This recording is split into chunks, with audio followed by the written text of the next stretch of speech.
before we even get started, I have to say it. Like, comment, subscribe. Let's break out of this shadow band together, baby. My editor makes me say it. I have an editor now. Handler. Let's get going in 3, 2, 1.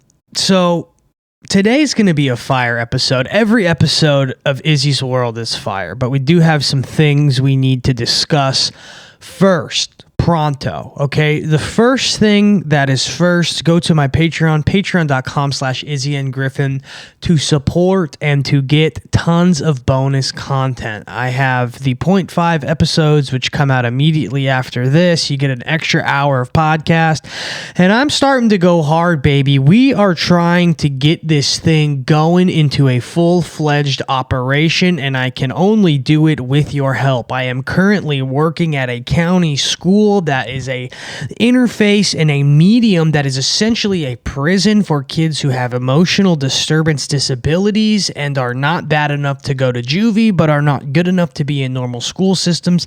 I get pee thrown at my face. I've been spit on. I literally get spit on every single day.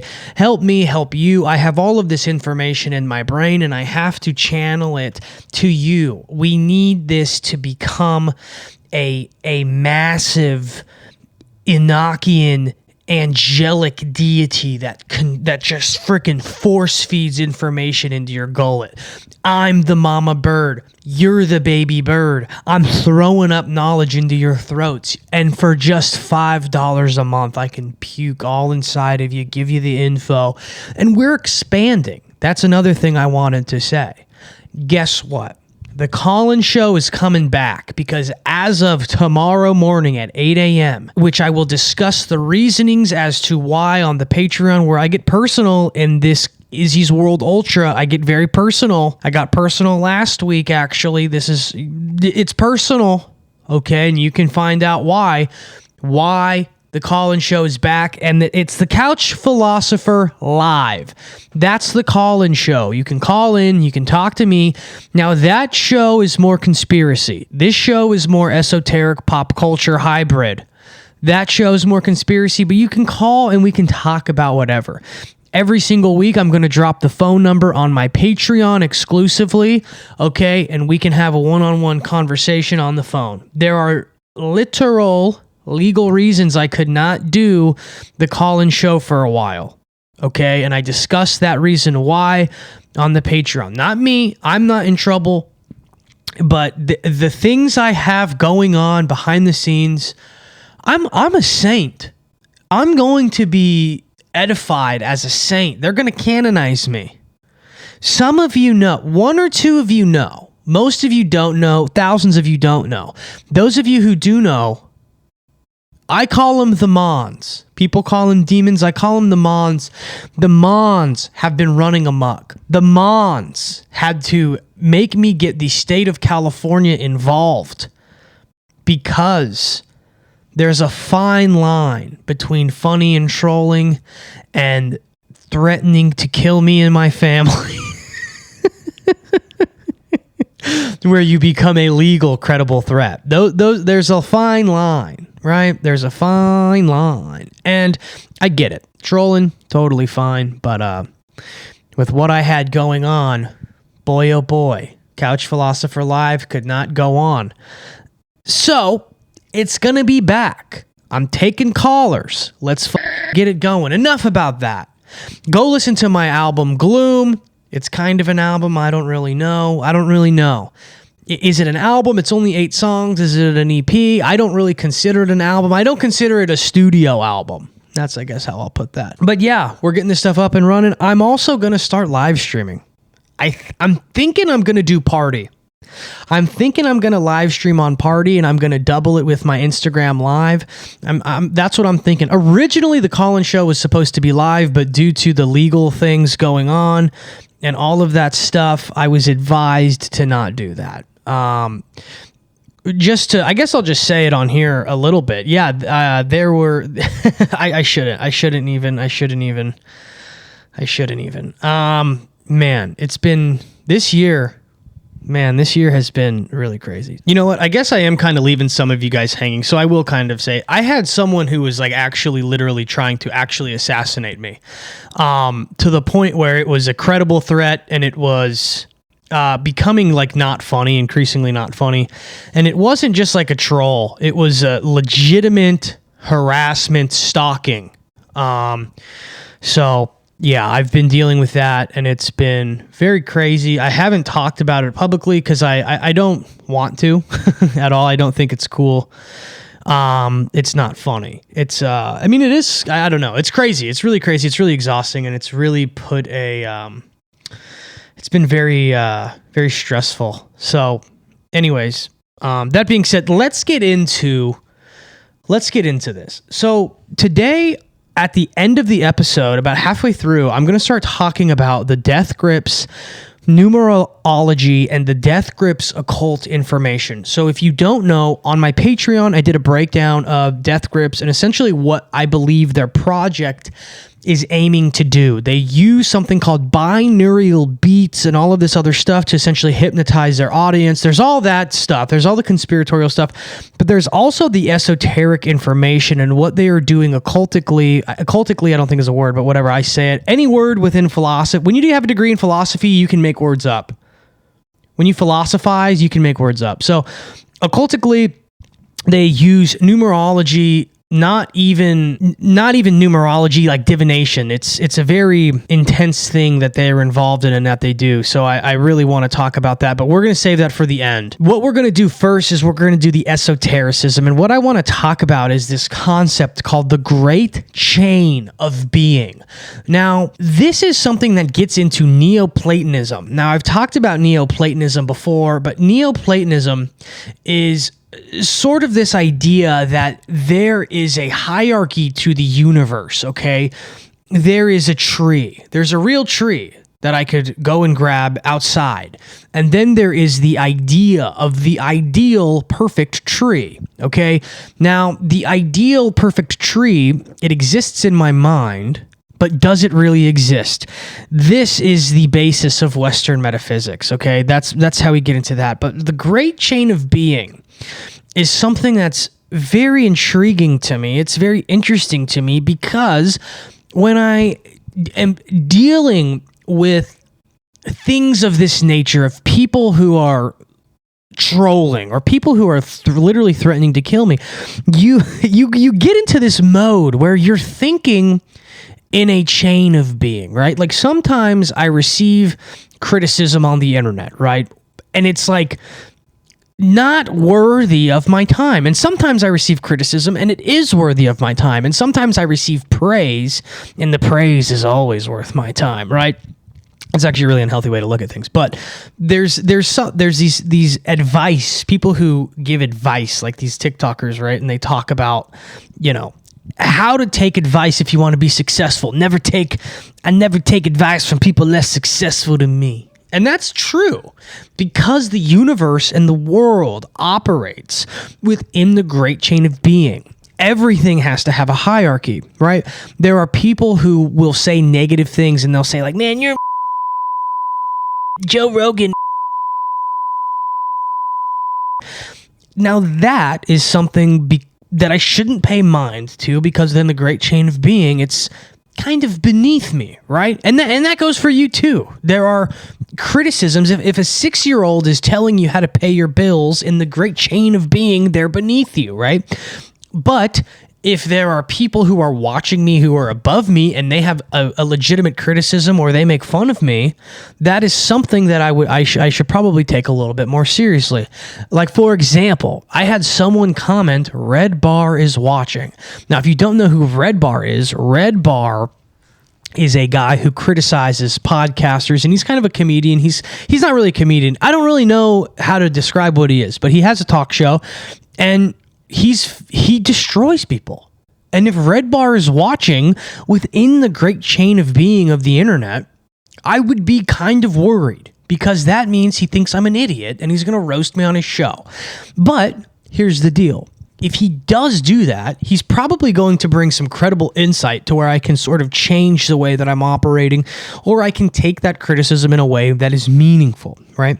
And within the great chain of being, okay, and this simplified structure that I'm going to get into, it's very interesting because, okay, we can use this sort of hierarchical structure to not only better and enrich our lives in the ways in which I'm talking about, but we can use this to understand the magical influences and the magical ways of thinking that the music industry uses. There is one person in particular who wrote a book on this bookshelf that uses this structure a lot. And it's very interesting, especially with things we're going to get into in the future. So the way that we talk about the ladder of existence, at the very top, you have the one, which they also call source, the monad or God. And this is a pure, formless, eternal entity. It is the complete unity. It is the source of all that is. Now, when we get into what we're going to get into later with Rick Rubin's, when we talk about Rick Rubin, because we have to, right? Rick Rubin is not the guy I've been alluding to, but there is things around him that I want to get into. And I'm a little nervous, man. I'm going to be honest. To get into that conversation, I'm a little nervous because I could be in trouble. I could have another assassin, okay? and an assassin is that's a big word. That's a compliment, right? So we have the one. Under that, we have divine intelligences. And these are abstract, perfect archetypes and cosmic principles.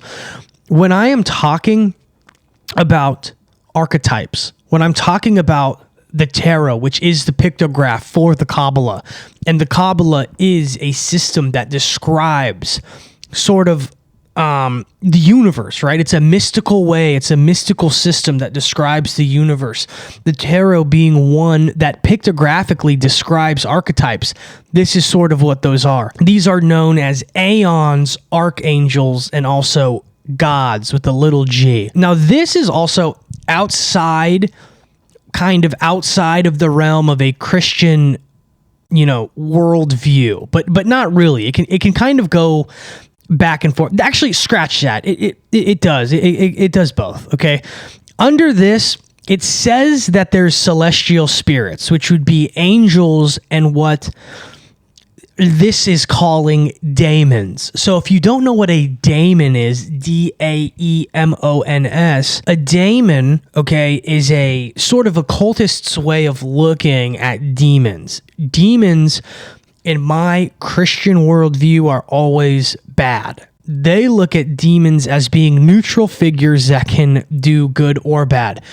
In my opinion, demons are they're demons. There's no daemons. I don't think that there's daemons. I do think that you can use demons to do your will, but if you are doing that, you are defying the will of God, and therefore allowing your ego to control reality in a way that God never intended, and you are therefore disobeying God and being disobedient. And we're going to get into how I feel about this in a moment. So let's continue. Under that, you have humans, okay, which they possess both a divine spark, but they have a mortal material body, and they are the central point between heaven and earth. Under that, you have animals. Under that, you have plants.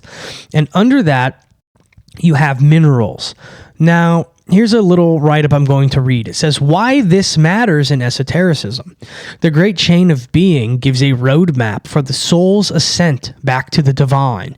Through spiritual practice, ritual, theurgy, and the contemplation of symbols, one could rise through these levels, purifying the soul, communing with higher intelligences, and ultimately achieving unio mystica, mystical union with the one. Here's the thing with this is getting super new age, and new age is gay because it's like mystical union with the one. Oh my God. That's that would just be kind of like going to heaven, right? Like what a dumb mystical union. We're gonna meet when Christ describes his relationship with his church, right? It is he is the groom and we are the bride. It's the same thing. Like mystical union with the one. That's literally like, it's the same thing. It's just describing it in a way that like mystifies Pinterest girls who like think they're high elves, right? Oh, I draw on freckles. I'm sun-kissed. Oh, my blush is it's excreting. I have leakage. Right? There's also a metaphysical reason why this works, because everything is connected along the chain. The idea that by manipulating a symbol or ritual on one level, you can influence higher or lower levels of reality because of their inherent sympathetic connection. First and foremost, the great chain of being is essentially a form and a way to look at the Kabbalistic tree of life, which is interesting. But here's the other thing. I don't necessarily believe that. So we have God at the top, then divine intelligences, which would be like the archangels, right? Let's think about this in a Christian worldview. We have God, we have the archangels, then we have angels, then we have humans, animals, plants, minerals. I don't necessarily believe that angels and demons are above, specifically not demons, are above humans. The reason I say this, I have seen arguments that discuss that angels don't really have free will the way humans do. And it has been said that humans are God's favorite creation. Biblical scholars call these creatures, and a creature has a connotation that it was created, right? The archangels were created, the angels were created, humans were definitely created. God, uncreated, right? Holy Spirit, uncreated. Jesus, this is where we get into argumentation. I believe like Jehovah's Witnesses believe Jesus was created, and they define Christ as a creature, which is not biblical. That's extra biblical, okay? That's exogenous to the Bible. Exogenous meaning outside of the Bible being brought in, okay? I don't believe Catholics believe Christ was created. In fact, I don't think they do. I believe that they believe Christ was always with the Father in an uncreated way. I believe. I could be incorrect about that. We're getting into theology now, which is not the point of this. But the reason in my argumentation for this is I have a Christian worldview, and when Lucifer is the serpent within the Garden of Eden, and he deceives Adam and Eve, he is then cursed to crawling around on his belly to feed off of the dust, thus making him below humans. Now, I wonder, because this is where we get finicky. This is where it becomes a thought game. This is what I hate. We don't need to be hung up on this. It's just something that's fun to think about because it's a thought game, okay? It's a thought game now. But I do think it's interesting, and I think it's important to think about this, that let's say, for the sake of this conversation, in this hierarchy, in the great chain of being, we are considered above at least demons like Lucifer, right? Let's just say we're considered above them due to his trickery. That is extremely powerful. Think about what Lucy was. Lucifer literally was the most beautiful angel. His organs were literally instruments. Okay.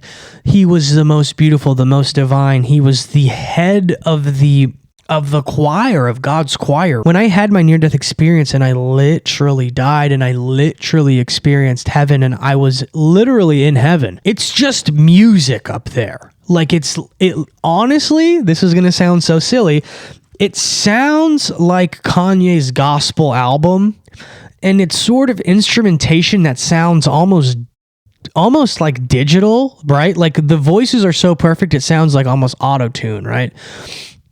You're just up there and it's just auto-tune Kanye, just holy, holy, holy, right? That's not the actual song, but it's songs I can't really explain, but it's like, it's just music there. And Lucifer was the head of that. And when he caused man to fall. He became lower than even us. Which means, if we're following this line of reasoning, that humans are this creation that is held to such a high regard. I mean, if that doesn't give you a little gumption, I don't really know what would, right? Like, as someone who was atheistic at certain points in their life, that is something I can't wrap my head around anymore. And not because I had these experiences. I mean, logically. The logical logistics of being an atheist don't mesh with what humans are in any facet, right? Bappa, in any facet, Bappa. If you know, you know. If you know, you know. Number 66, yes, seal pwig. Okay. And I mean, like, what has humanity always been? We've been these striving creator artists. We have conquered and we've done insurmountable things. The story of reality is crazier than any fiction you could possibly write. I mean, like let's think about Game of Thrones, which is considered like a modern day epic, right? It's an amazing piece of literature. The stuff that happened in the Bible, because the Bible is a historical document, is extremely crazy, right? Or let's think about like Alexander the Great. His feats are so much crazier than like Game of Thrones. Like, truly. And an interesting thing about Alexander the Great, we actually have more written documentation than we do of Jesus Christ than we do of Alexander the Great, and Napoleon as well, actually.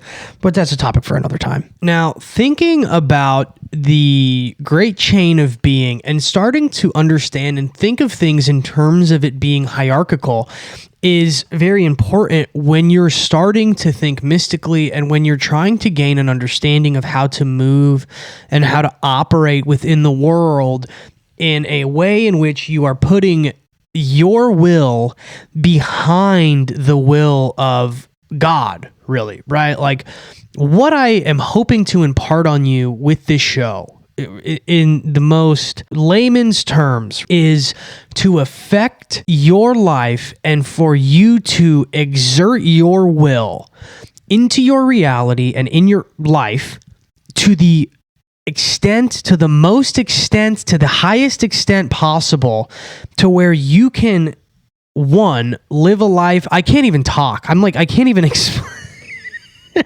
what I'm trying to get you to do. Yes, is there grilled cheese, Danny? Sound like it's like a guy.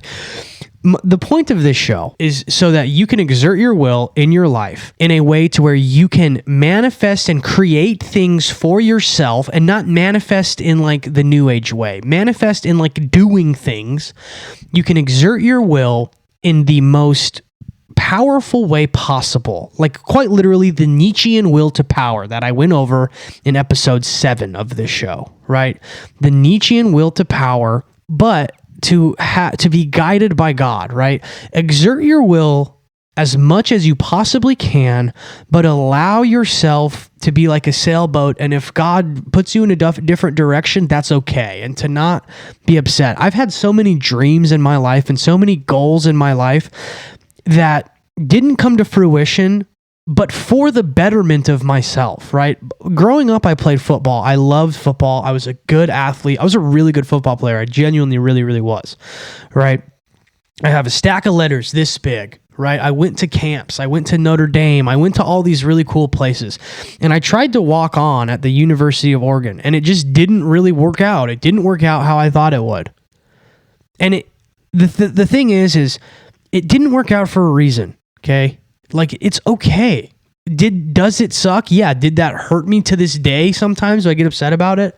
Yeah, but that's okay. Things with my first like little management deal and the stuff with music didn't really work, but it's okay because I wouldn't be here. I had a really bad drinking problem. You know, I wouldn't be around.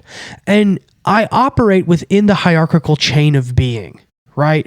I understand that, you know, if an angel tells me to do something, I'm going to do it, right? Or if a demon is trying to make a deal with me, which happens often, to not do it because within the hierarchical chain of being, okay, that's not going to work. It might work for me, but I'm in the middle of the chain of being. I'm not up at the top. Okay, when you understand that you are a character in Jesus Christ's book, your life becomes a lot better because you understand your role. You know your role. And every day, I'm a bit of a narcissist. If you have a talk show or a podcast, you're a narcissist. I am. I have narcissistic tendencies. I can be egoic. I understand that, you know? But I know that that's something I struggle with because I know that I need to exist in this role. The Lord is my shepherd. I shall not want. I have to tell myself that or else I become a psychopath, okay? I become Liver King. I become Fat Liver King. Have you seen the Liver King Netflix documentary? Liver King is a great example of someone who does not operate within the great chain of being. Liver King thinks that he is the top. He thinks he's the top, and he's not the top. No one's the top. You know who's the top? There's one person at the top, and that's Jesus Christ, and he's God incarnate. Okay? And he came down with a pretty good attitude compared to how he could have been. Okay? You know what I'm saying? And let's think about the people who thought up these Platonic ideas. Do you know that Socrates literally predicted what would happen to the Son of God if he came down? He predicted it 2,000 years before Jesus Christ came. He said if the perfect man came, we would kill him. And that's what happened. And remember your role. Here's the deal, man, okay? And I'm saying this with love. And I need to remind myself, I'm talking to myself. Okay, when I get mad in this show and I'm yelling, I'm talking to me because I need to know too, okay? The way the Bible operates and the way Scripture operates, and if you're not Christian, you need to still hear this, okay? You don't need to turn your ears off because you're not, okay? You are every single character in the Bible. You are all of them. Do you know that? Each character in the Bible represents you. You are all of them. There are times when you are acting like Joseph. There are times when you are acting like Judas. There are times when you are Barabbas, and there are times when you are Peter. There are times when you are operating like Christ. You're not Jesus, though. You can be like him. He's the one you can't be because he's God. But they're all characters. That's what I mean when I say the Bible exists from the most micro to the most macro, eternally in every direction. It is the most mystical thing ever. And that's the thing with this show. The show is esotericism. Western esotericism is dominated by the Bible. That's where you start. It's the starting point of this. But remember, we operate within this hierarchy. And when you know that, life can become a miracle. And we can even think about it like within let's even get extra biblical. Let's think about the chakras, right? Look at the chakra chart. The root chakra is red and it ascends up. That's a hierarchy. The root chakra, the red chakra, your sexual energy, your libidinal energy, the energy that a ton of occultists, including Aleister Crowley and all these people, focus on. And that's the energy they use and they utilize in order to exert all their freaky stuff. That is using the lowest forms of this low energy, this literal, that's what they're using and they're exerting it, right? Okay. But it exists within a hierarchy. It's all within a hierarchy, right? Romans 8:14 says, "For those who are led by the Spirit of God are the children of God." Now listen to this. I'm talking very candidly about this stuff that I had, these problems that I've had this year. And these problems led to me I had to seek like mental help. Okay, from the stress of it, and it was really difficult. It really, really was, and I couldn't afford therapy. I couldn't afford it. I don't have the money for that. I couldn't afford it. And so I went to this like Christian counseling thing because it was free and it was what was accessible to me, and part of what this journey was, it was finding an identity and finding my place within the hierarchy of just the universe, right? Finding an identity is not only knowing who you are, but it's knowing where you are in the context of everything. And in Romans 8:4, it shows you, for those who are led by the Spirit of God, you're the children of God. You're a child of God. You're his kid, right? He is your father.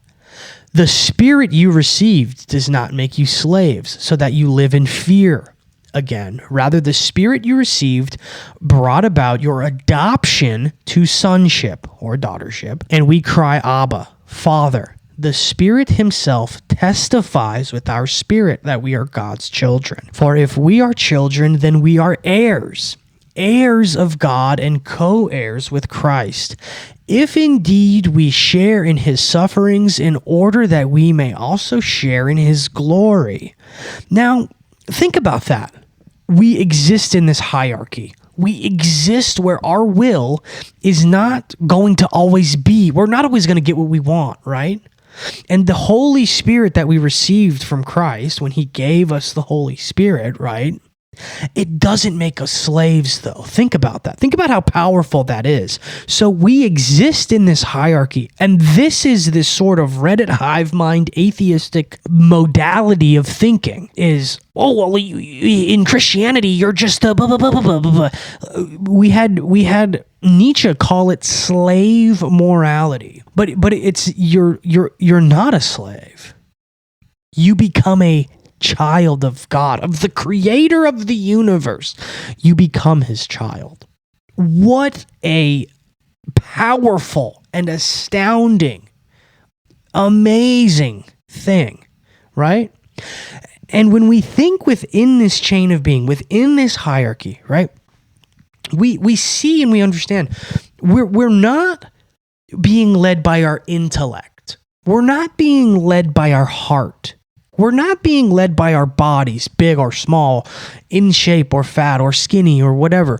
We're being led by the Spirit. So even within the body, even within the self, there is a hierarchy. The Spirit comes before all. And that Spirit is led by the Holy Spirit, which is our connection to God, right? Holy Spirit activate. That's what it is. I mean, what an absolutely amazing thing to know that.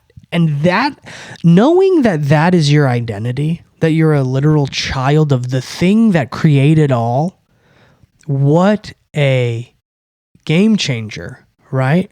If that doesn't make you feel good about being, then I don't know what would. Like, even if you're someone who's an atheist, okay? If you are someone who thinks atheistically and you believe in the Big Bang, let's say, something had to bang, right?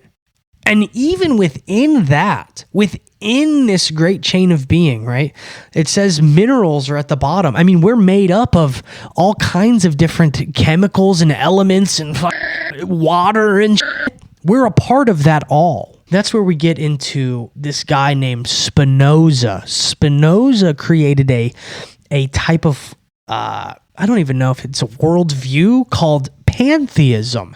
And pantheism is this idea, and I've talked about this before on the show, that everything is God. Everything. This pen is God because it was created from him. And that's something I still kind of, I don't really, I don't know how I think about it anymore. I really don't. A lot of that kind of stuff becomes very thought gamey. So we've talked enough about the great chain of being. Now let's talk about some beings that exist within the great chain of being, but they do so in a way in which they are trying to manipulate the way this chain of being works. Now, we're going to be talking about death grips, and we're going to talk about the way that they use numerology. If you have been in my Patreon for a long time, you've probably seen the death grips long theory that I've done. If you would like to go and watch that, it is really, really good. And I talk about how death grips is essentially trying to become this sort of like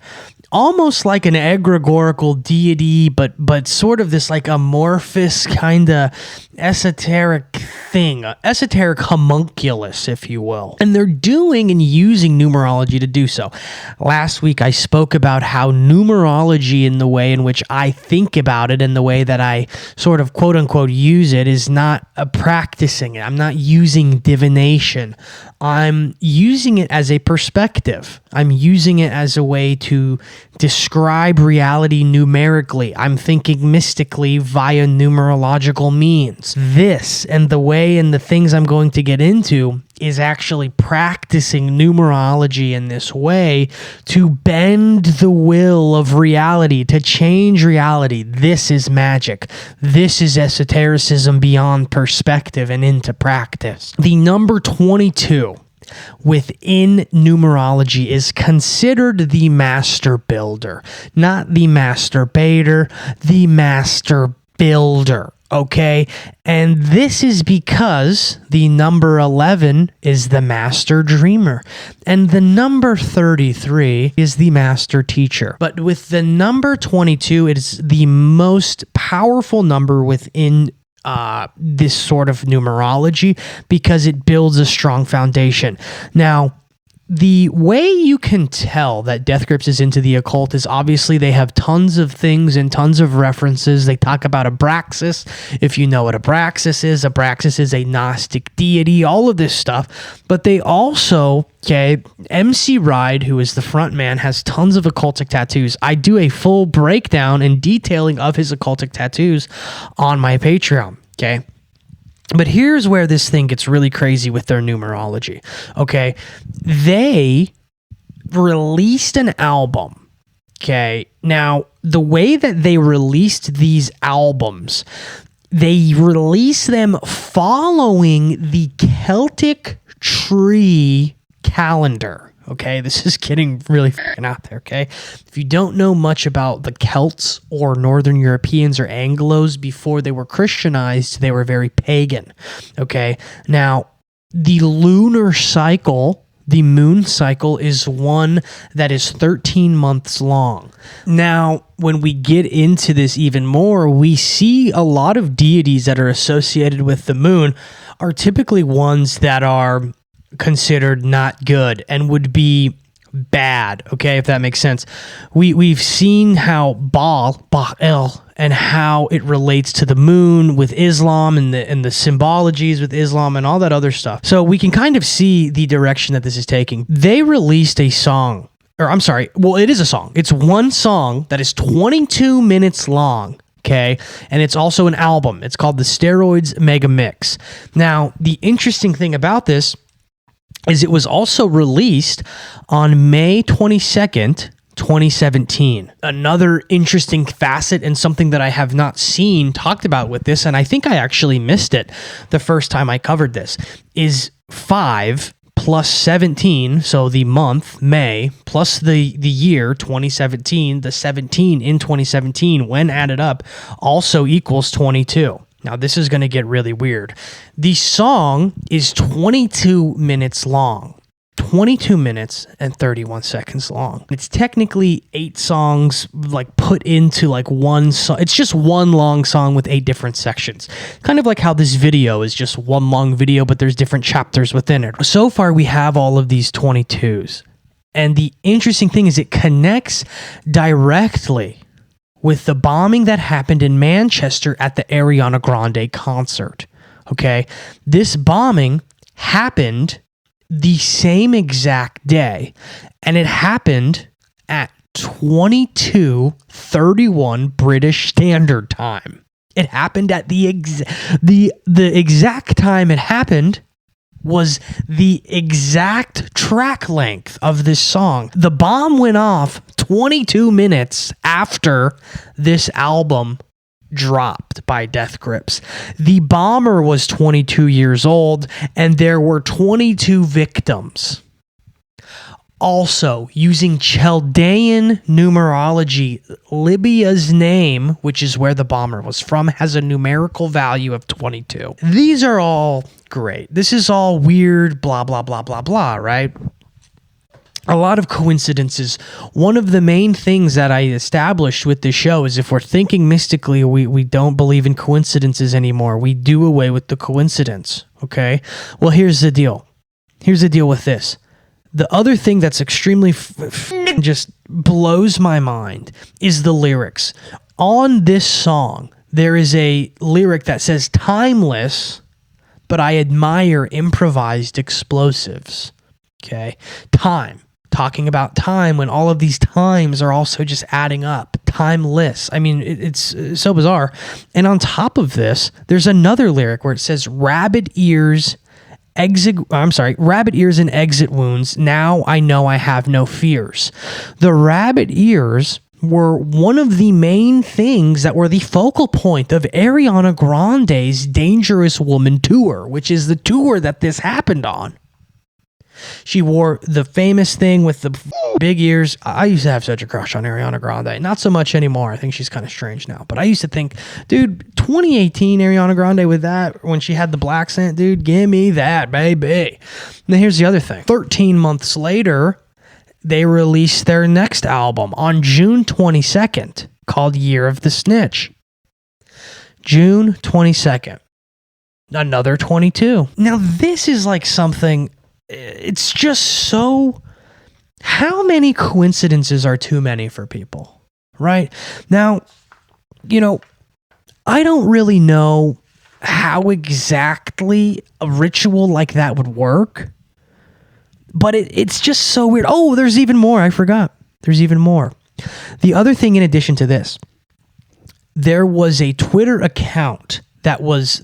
I believe it was Death Grip's official Twitter for a while, and I don't know exactly whose it was, but I know it was Death Grip's. I don't know if it was MC Rides or another members, but it was affiliated with Death Grip's. I think it might have been their main thing. Their handle was BB Poltergeist. Within Chaldean numerology, B is equal to 2. That's 22. A poltergeist is a ghost or a specter, okay, that makes loud noises and causes disturbances. I think a bomb going off is a pretty loud noise and it's pretty disturbing, right? Here's the deal. All of those coincidences, especially if we're not thinking coincidentally, it is very bizarre. It's very bizarre. It's a lot. It's a lot. Now, I don't know how a ritual like this would be enacted. I don't know if this is... I don't know, right? Especially if we're doing...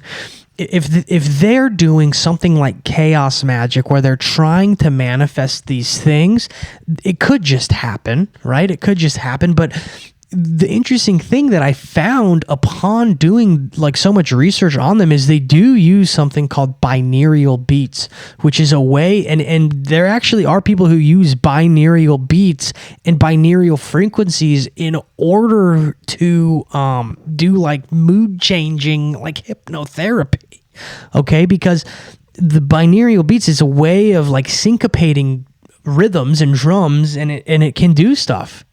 And I just find it like really interesting when it comes to that and all of their imagery. All of their imagery. There's another thing. The 13 month, there's originally within the zodiac, there is 13 zodiacs. And when we moved to a 12-month calendar, the one got kicked off, and that one is called Orpheus, and it's a snake. Now, there is one video by Death Grips in particular where the video is like a digital snake, like the entire time, right? And I mean, a ton of their lyrics are just very esoteric. It's just very... I don't know, man. I get a bad vibe. When I listen to Death Grips... I start to feel weird, man. And I think they're extremely talented. I'm a big fan. I had a project I worked on for a while where I was kind of just doing a Death Grips thing, and I didn't put it out. But, and I mean, I don't know. The whole industry, the whole music industry, it just gets weird. Where, like, this is one thing I personally struggle with a lot when it comes to the music industry is like, I don't want to be a part of the industry. I want to exist in spite of it. I love doing music. I can't wait till I can start performing live again. And when I have people who actually want to come and see me perform live and stuff, right? But it's like, is just heavy. It's weird. Like the Justin Bieber stuff going on right now. You see how he's unwell. You see how the stuff with P. Diddy, which I've covered extensively on my Patreon as well. You see how it is and how it goes. And I'm reading these things about Justin Bieber. He just sold his catalog for $200 million. And it like didn't even pay off his like debts and stuff. I don't know. And he just released, and I talked about this a week ago now by the time when this comes out, he released that video on his Instagram of him eating the cheese pizza while he has this thermal camera on, and it's showing the heat signatures and it's like alluding to him. It's alluding to like this being the thing that like P. Diddy used to blackmail people. Now, I was incorrect about something. I did think that he tagged P. Diddy in that and the P. Diddy case, and I guess he didn't. The reason that I said that was because I saw a video actually covering that video of Justin Bieber. I saw a video covering that video, and that person said that Justin Bieber had tagged P. Diddy. So when I went and I downloaded the video for myself and I did it, I was incorrect about that. I guess he didn't tag him, but I could have swore that when I downloaded it, I saw that he was tagged. And then I went back and I looked again because a couple people had commented that he didn't tag him. I guess he didn't. So I don't know. I could be incorrect, but it's just weird, man. And I'm wondering when that's going to change, because I've been talking about the Luciferian consciousness and the Malachian consciousness and the way that it's shifting and how that ties into the Kendrick Lamar Drake beef, and how I personally believe that is a power struggle that is going on within the music industry. Okay, it's a power struggle within the music industry, and the old guard, the Malachian guard, is being led by Drake, sort of tied in with, not tied in exactly, but sort of a more Diddy-esque thing, and that the new avenue, the new lane is the more of the Luciferian consciousness, which would be led by Kendrick Lamar, right? And it gets interesting with the Top Dog Entertainment too, that Kendrick Lamar is signed to, because we have members of Top Dog Entertainment. We have SZA, who had a song called Babylon. She has tons of references to Saturn throughout her music, which ties into Saturnalia and all of the Saturn worship, which is essentially the worship of Kronos, which is like basically Satan, essentially, right? It gets into the black cube of Saturn, and the black. When we get into the black cube of Saturn, we can talk about the Mecca and the cube, and I've talked about on my Patreon how Mecca, was originally a place where Hubal was worshipped. Hubal is the Arabic version of Baal. It was brought over, Baal as a deity was brought over from Syria. And in Mecca, that's where he was worshipped. Mecca was originally a place where Baal, known as Hubal, was worshipped. And the Qurayshi tribe, which is the tribe that Muhammad is from, their chief deity was Hubal, who is Baal, brought over from Syria. So when we get into the black cube of Saturn and we get into the cube on the heads, if you know what I'm talking about, that's where it all points to, and that's what it all leads to, right? And when we think about this kind of stuff, we have to think about Drake and his, So it just gets weird, man. It gets really, really weird. It really does. And then we also have members of Top Dog Entertainment. Who's the guy who can't see? Who's the guy with the eye problems?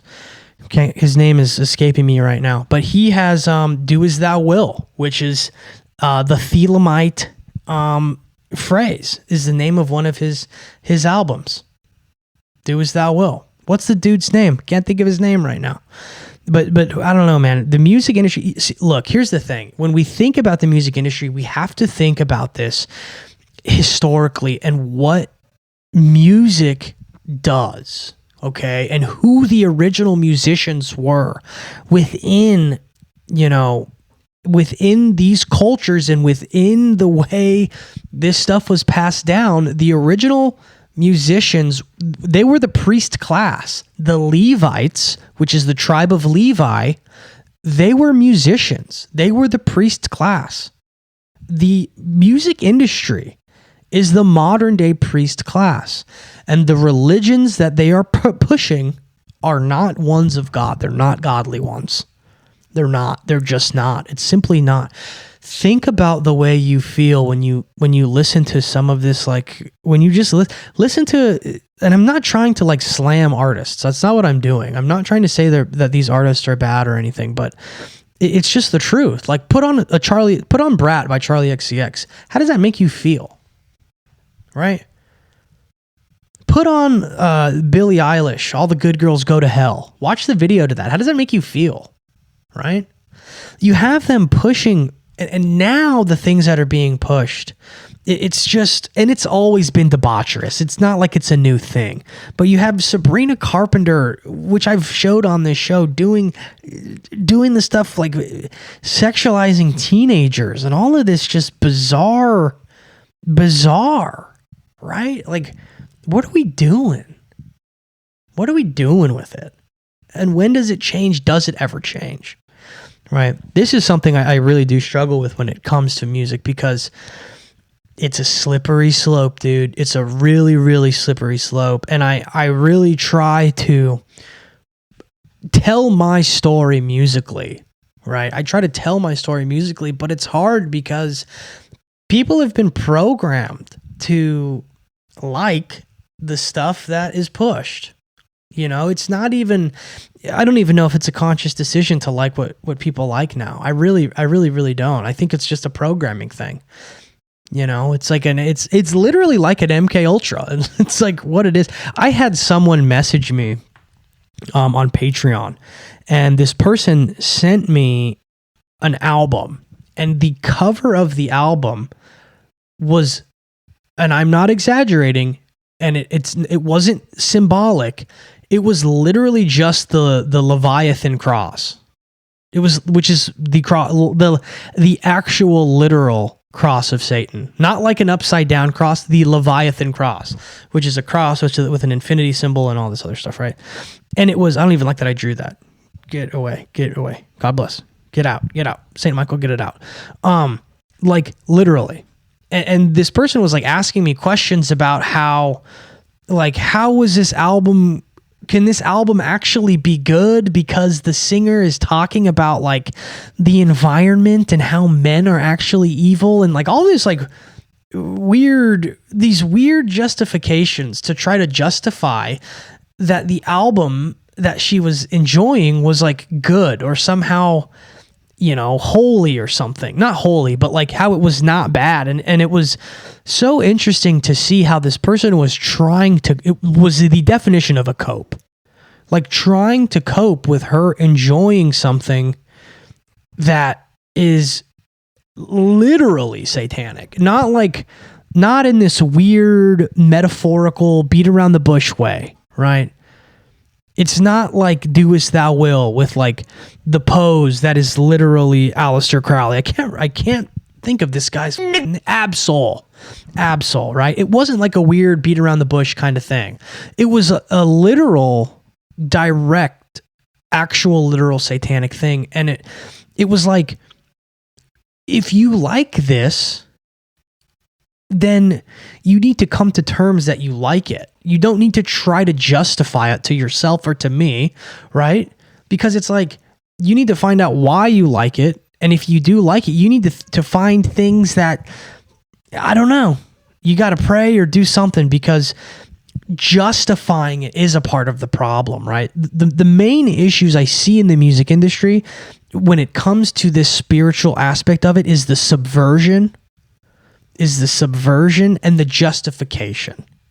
Those are the two main things I see. I put up 4 fingers.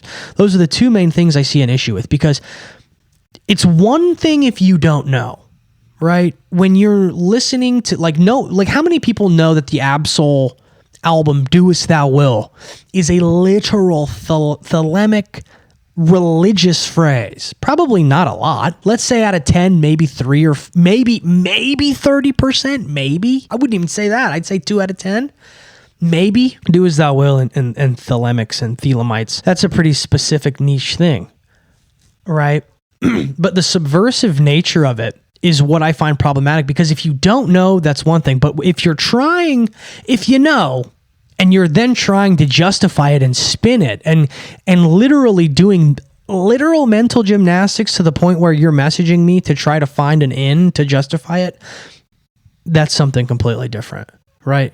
I understand people like what they like, but the truth when it comes to that stuff is the truth. It can't be black and white. Just be careful with what you listen to. Be careful with what you consume in general. I really think that, when it comes to any type of media, I think that stuff, I used to make fun of people who were like this. My dad is one of these people. When a horror movie's on, he's covering it up and turn it off. Even commercials. And it's one of those things where it's silly, but I think that stuff gets into your house. I think it gets into your psyche. You got to think, dude, your subconscious mind is the iceberg. The tip of the iceberg. No. Your subconscious mind is taking in information all the time. There are corners and pockets of your brain that have information and things that you don't remember and you don't know and you never think about, and it's in there. Trust me.